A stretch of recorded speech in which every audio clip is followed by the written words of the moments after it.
Hutan datar mayit, mencari batu aki di kampung Teluh. Pagi di tahun 2014, pagi yang begitu cerah. Tejo mulai mempersiapkan diri untuk berangkat bekerja. Tejo pemuda asal Sunda yang merantau ke ibu kota. Dia mengabdikan dirinya sebagai pekerja tetap di salah satu hotel. Pukul 6 pagi, saat Tejo hendak berangkat, tiba-tiba ponselnya berdering. Dengan segera, Tejo mengambil ponsel di saku celananya. Terpampang nama sang mama dan segera jawab panggilan tersebut. "Halo, assalamualaikum ma," ucap Tejo di dalam telepon. "Waalaikumsalam A. Bagaimana kabarnya? Udah berangkat kerja belum?" tanya mama Tejo dari balik telepon. Sebut saja Bu Yana. "Sehat ma, ini AA sedang siap-siap mau berangkat kerja ma." "Oh iya, ada apa ma?" tanya balik Tejo. "Enggak, mama cuma mau tanya kapan AA pulang, karena udah 2 bulan belum pulang kampung. Emangnya nggak rindu sama mama?" keluh Bu Yana. "Belum dapat cuti mah. Ya udah, nanti AA coba mengajukan cuti lagi," jelas Tejo. "Oh iya, di kampung sedang ramai orang-orang mencari batu aki ya. Teman kamu pun banyak yang pulang untuk cari batu aki," terang Bu Yana. "Baiklah ma, baguslah kalau ramai, jadi banyak orang di kampung," jawab Tejo dan setelahnya terus mengobrol dengan sang ibu lewat telepon, lalu menutup telepon dan langsung berangkat kerja. Sampai di tempat kerja, Tejo langsung kerja seperti biasanya. Akan tetapi, dari sinilah awal Tejo bisa mendapat cuti dan akan berpetualang mencari batu aki. Siang itu, setelah makan siang, Tejo pergi ke area merokok. Selesai makan, tidak merokok rasanya kurang enak. Itu yang Tejo pikirkan. Dia terus berjalan mendekati area tempat yang biasa dipakai untuk merokok. Dan terlihat ada beberapa orang yang tengah duduk-duduk. Orang itu tak lain adalah atasan Tejo, dan dia curi dengar kalau mereka membahas batu aki. Beberapa dari mereka tersenyum, tertawa, sambil saling memamerkan batu akinya masing-masing. Sedangkan Tejo duduk agak menjauh. Dikeluarkan rokok kretek dari saku celananya. Lalu Tejo mulai menyalakan api rokok dan menikmati setiap isapan rokok tersebut. Angin sejuk di siang itu menghamburkan asap rokok. Suasana siang yang begitu damai disertai lamunan akan kampung halaman. "Jo, kesini ikut gabung. Ada bisnis nih," panggil salah satu atasan tersebut. Sebut saja Pak Daniel. Mendengar kata bisnis, sama saja dengan uang, membuat Tejo bergegas mendekat. "Ada apa bos?" "Wih, bisnis nih, boleh tuh. Kebetulan sedang cari uang tambahan," jawab Tejo duduk merapat. "Aku dengar di kampungmu banyak bahan yang bagus untuk membuat batu aki, dan banyak juga fosil kayunya," tutur Pak Daniel. "Oh, batu aki. Banyak bos. Di kampungku memang banyak batu seperti itu. Memangnya kenapa bos?" Tejo berbalik bertanya. "Kamu kapan pulang? Kalau kamu pulang, kamu cari batu yang bagus. Kalau bisa harus dapat kayu fosil. Kalau sudah balik ke sini, aku bayar," terang Pak Daniel. "Ya bos, gimana mau mudik? Minta cuti aja nggak pernah diperbolehkan. Padahal sudah 2 bulan aku belum balik. Aku rindu kampung halaman," keluh Tejo dengan tatapan memelas sambil melemparkan pandang. "Oh, jadi seperti itu. Udah gini aja. Untuk masalah cuti nanti aku bantu supaya diperbolehkan. Pokoknya besok kamu sudah dapat cuti. Tapi kalau kesini lagi, kamu harus bawa bahan batu akinya. Gimana?" tawar Pak Daniel dengan tatap meyakinkan.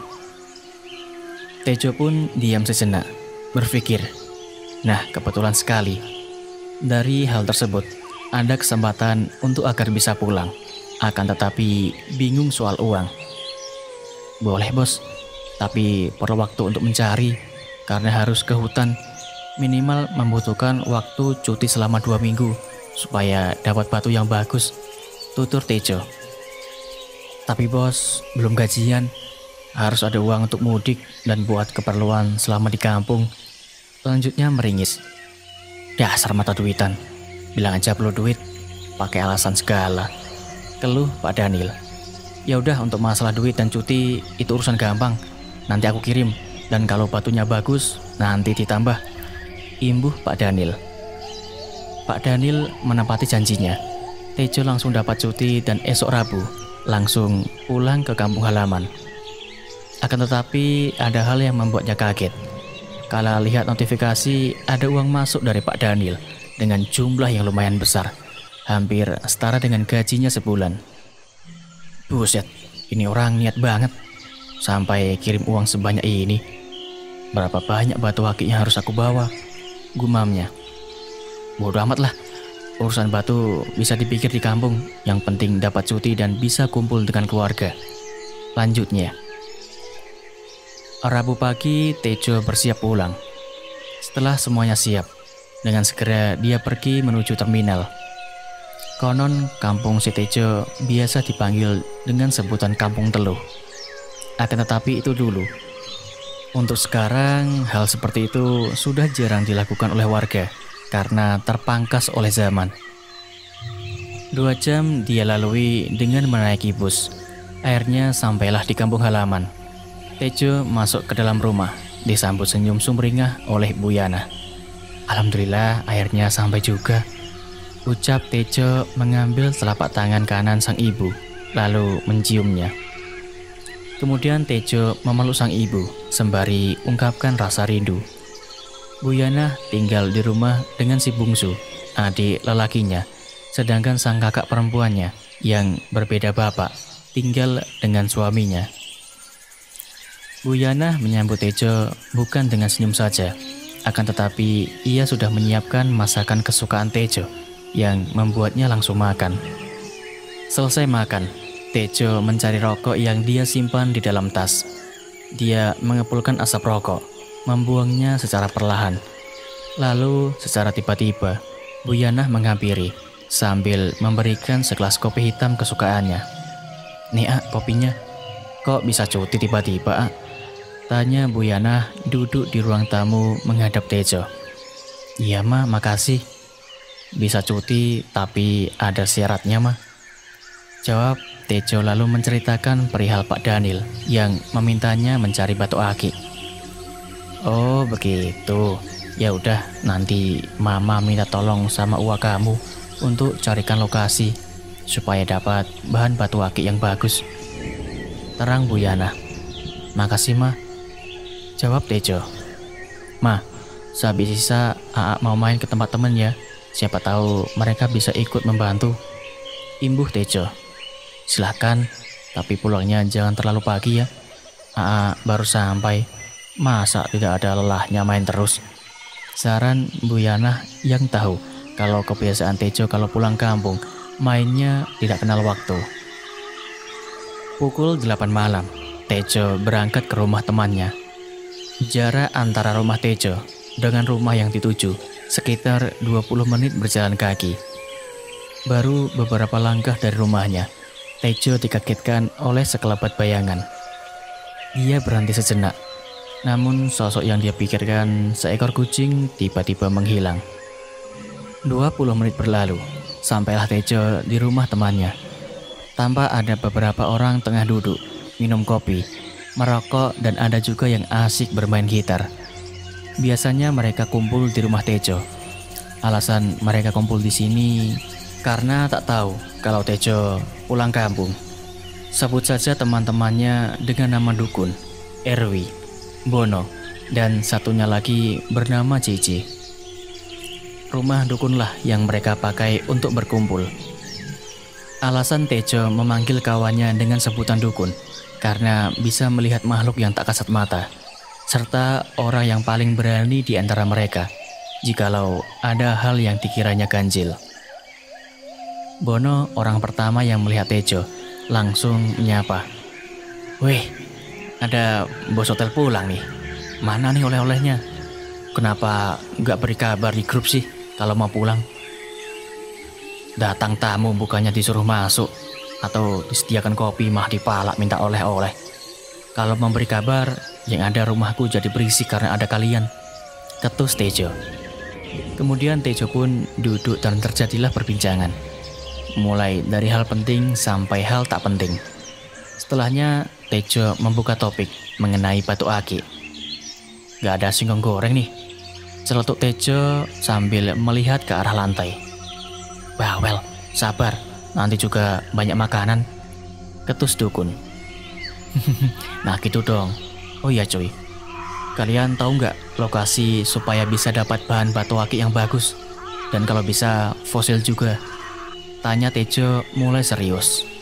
Harus ke hutan atau curug Ju? Yang dekat-dekat rumah kita nggak ada, jawab Bono. Saat sedang asik membahas akik, tiba-tiba obrolan mereka terpotong karena ada mamanya dukun yang keluar dari rumah membawa singkong goreng, kopi, dan beberapa jenis kue kampung.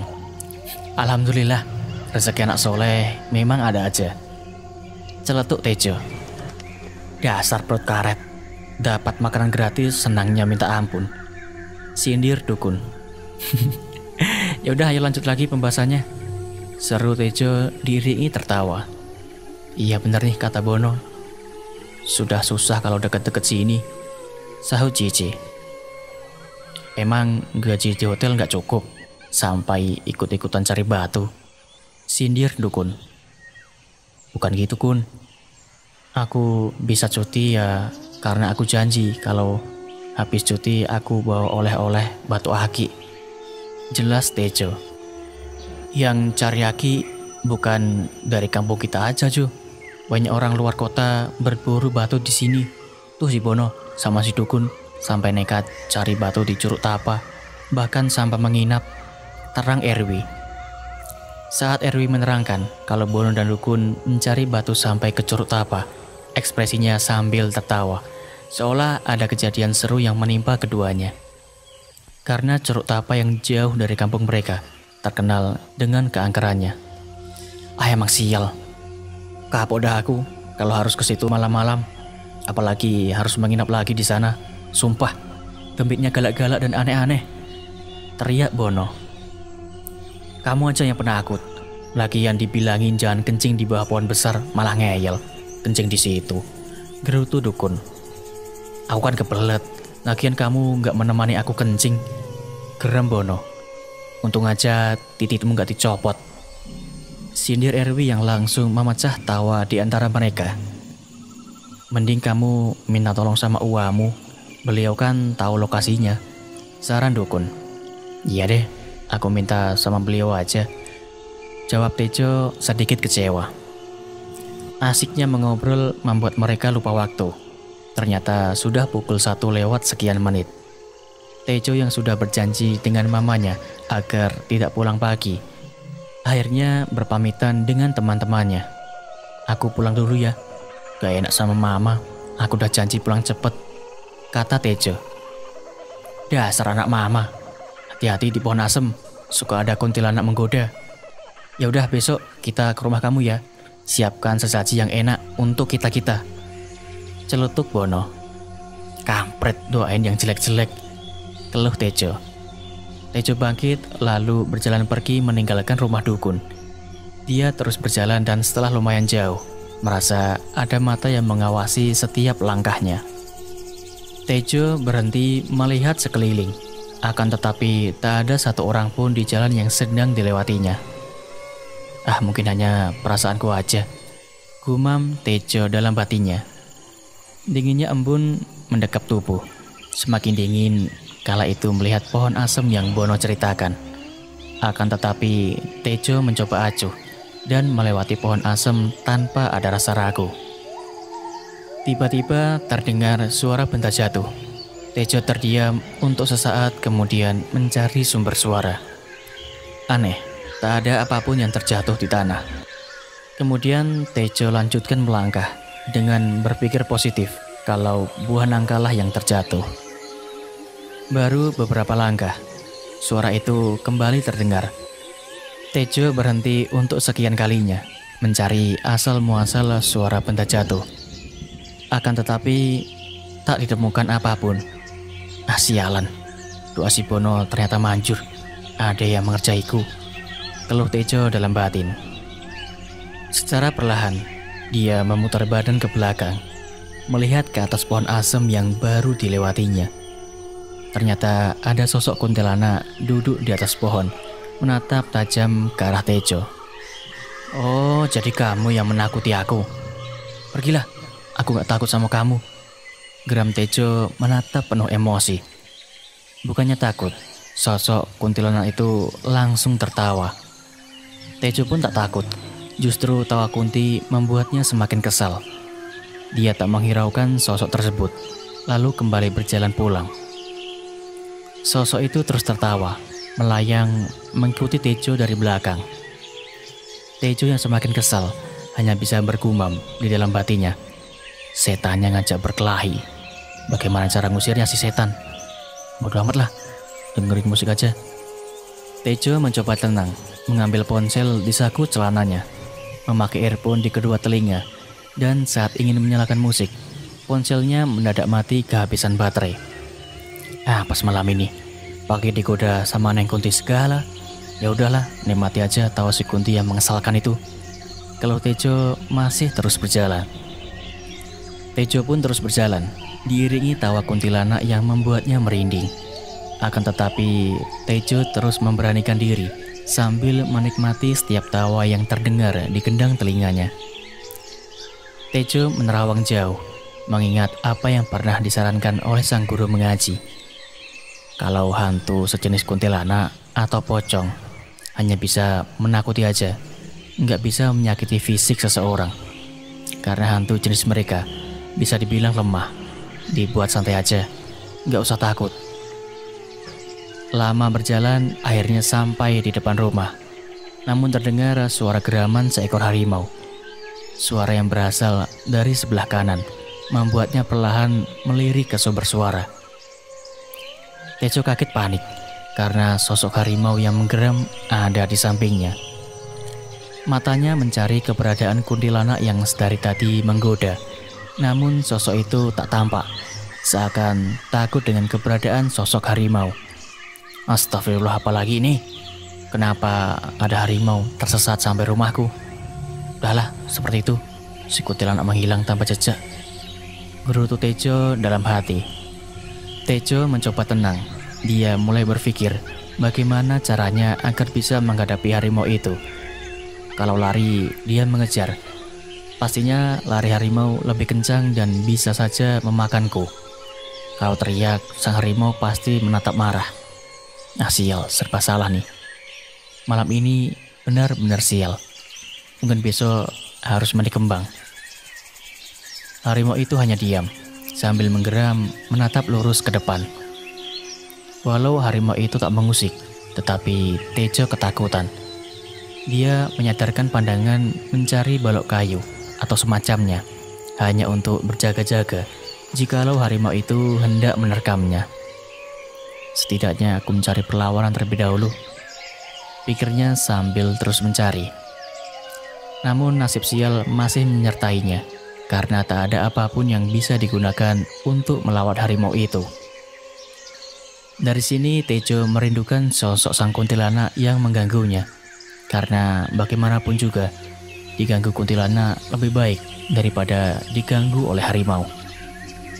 Karena takut, kedua kakinya bergetar hebat. Belum lagi menahan kencing yang hendak keluar, efek dari rasa takut yang menimpanya. Tejo bingung, tak bisa berpikir lagi, hingga memasang kuda-kuda berniat menghadapi sang harimau. Dia sudah pasrah dengan nasib yang akan menimpanya. Di tengah keputusan itu, terdengar suara seseorang yang berteriak dari dalam rumah. "Woi Jo, kalau main gak ingat waktu ya?" Tejo langsung melirik ke arah sumber suara. Rupanya itu sang Uwa. Tejo senang bercampur kesal, karena secara tiba-tiba terdengar suara Uwa yang berteriak yang membuatnya kaget. "Ya, malah diam. Cepat kesini, aku udah lama menunggumu," teriak Uwa diiringi lambaian tangan. Tejo kembali melirik ke arah harimau yang berada di sebelah kanannya, tetapi raib, hilang begitu aja. Dia langsung lari, mendekati Uwa yang sudah menunggu sekian lama. "Kamu kenapa?" Tadi diam, lalu tiba-tiba lari. Tanya Uwa. "Sebelahku tadi ada harimau, Wak." Jawab Tejo sedikit terbata dengan nafas terengahnya. "Di sini mana ada harimau? Mungkin salah lihat.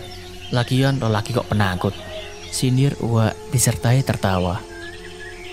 "Ah, bodoh amat, mau bilang penakut, memang itu yang aku lihat," seru Tejo. "Udah, nggak usah dibahas. Kalau benar itu harimau, tapi sudah gak ada kan? Mengapa kamu pukul 4 baru pulang? Dari tadi aku menunggumu," keluh Uwa. Tejo diam, tak bisa menjawab. Ia bingung dengan apa yang Uwa keluhkan itu.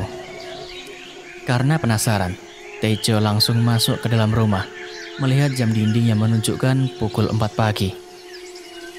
"Gak tahu Wak," bingung jawabnya. "Lagian ngapa Uwa datang pagi-pagi sekali, pakai nunggu segala?" Tanya Tejo. "Tadi mak kamu datang menemuiku. Ia minta tolong untuk membantu mencarikan batu aki," terang Uwa. "Iya bener Wak, tapi nggak sekarang juga bahasnya. Kan bisa nanti siang," keluh Tejo. "Soalnya nanti sore kita berangkat. Kemungkinan nginap di hutan selama 3 hari," jelas Uwa. "Buset, mendadak amat Wak. Memangnya nggak bisa besok mencari kemana sampai buru-buru gitu?" Tanya Tejo. "Dah, pokoknya kamu nurut apa kata Uwa. Kalau kamu mau dapat bahan batu aki, kita mencari ke hutan datar mayat. Nanti Uwa ajak Mamang dan Upi," seru Uwa. Tejo diam, seakan lidahnya tercegat di antara rongga mulut saat mendengar kata hutan datar mayat. Hutan datar mayat adalah hutan yang paling seram. Vegetasinya sangat rapat dan angker. Konon hutan tersebut biasa dipakai untuk tempat bertapa.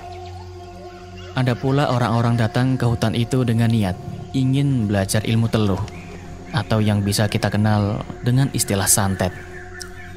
Di dalam hutan itu terdapat banyak binatang buas.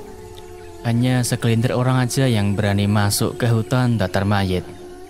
Karena ada kabar yang beredar, kebanyakan orang yang masuk ke dalam hutan nggak pernah kembali.